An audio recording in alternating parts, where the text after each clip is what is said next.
कभी 4 साल तक बिना सांसद के रहने के कारण चर्चा में रही पूर्णिया लोकसभा सीट 2024 के लोकसभा चुनाव में भी सुर्खियां बटोर रही है और इसके सबसे बड़े कारण है पूर्णिया से 3 बार सांसद रहे राजेश रंजन उर्फ पप्पू यादव।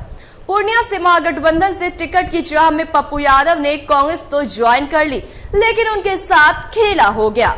सीट आरजेडी के खाते में चली गई और आरजेडी ने बीमा भारती को टिकट थमा दी, लेकिन पप्पू यादव ने भी मैदान नहीं छोड़ा और अब निर्दलीय प्रत्याशी के रूप में नामांकन कर पूर्णिया की लड़ाई को बेहद दिलचस्प बना दिया है। ऐसे में सवाल है कि क्या पप्पू यादव की ये बगावत महागठबंधन पर भारी पड़ेगी? क्या कहता है पूर्णिया का लोकसभा सीट का इतिहास और सियासी समीकरण, आप भी जानिए। पूर्णिया से 3 बार सांसद रहे पप्पू यादव के नामांकन के बाद पूर्णिया लोकसभा सीट अब एक हॉट सीट बन चुकी है।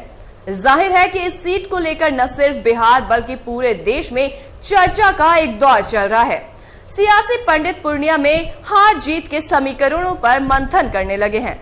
तो चलिए आज हम आपको बताने जा रहे हैं कि आखिर पूर्णिया का ताजा सियासी समीकरण क्या गुल खिलाने वाला है। पूर्णिया लोकसभा सीट कई राष्ट्रीय स्तर के नेताओं की कर्म भूमि रही है। स्वतंत्रता सेनानी फणी गोपाल सेन गुप्ता, स्वतंत्रता सेनानी और संविधान सभा के सदस्य मोहम्मद ताहिर के साथ साथ इस लोकसभा सीट का प्रतिनिधित्व सीमांचल के कद्दावर नेता मोहम्मद तस्लीमुद्दीन और बाहुबली पप्पू यादव ने भी किया है।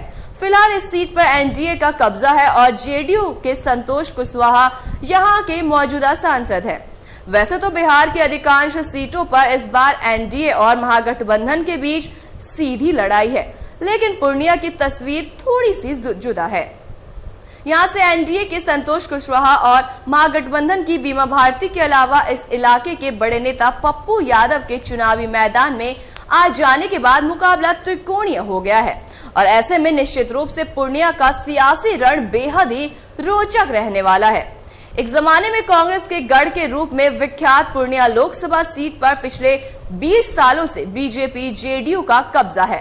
फिलहाल पूर्णिया सीट से जेडीयू के संतोष कुशवाहा सांसद हैं और 2024 के चुनाव में भी एनडीए ने संतोष कुशवाहा पर ही अपना भरोसा जताया है, जिनका मुकाबला आरजेडी कैंडिडेट बीमा भारती और निर्दलीय पप्पू यादव से होगा।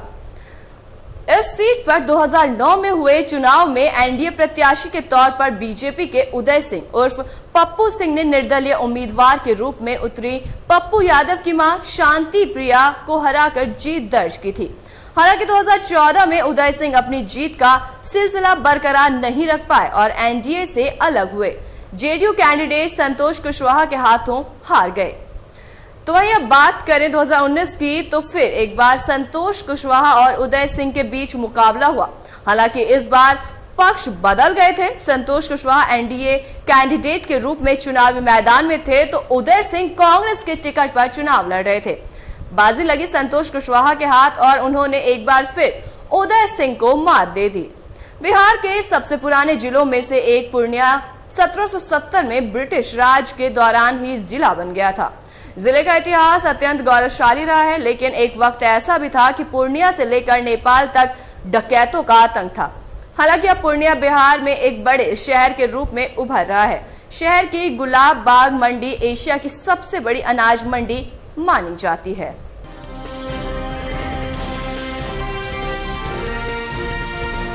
केलांचल टाइम्स, हर खबर पर हमारी नजर।